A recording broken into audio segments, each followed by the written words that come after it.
ölkəmizdə ağciyər və ağciyərdən kənar vərəm xəstələrinin sayı azalıb. Yeni müayinə metodikaları biz tətbiq edirik. Yeni müalicə kursları ölkəmizdə əlçatandır.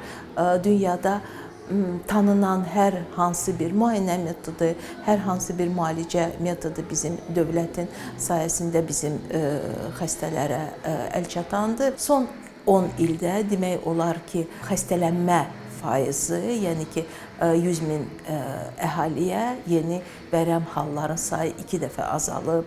Uşaqlar barədə də xüsusən demək istərdim ki, qat-qat uşaqlar arasında vərəm xəstəliyi azalıb.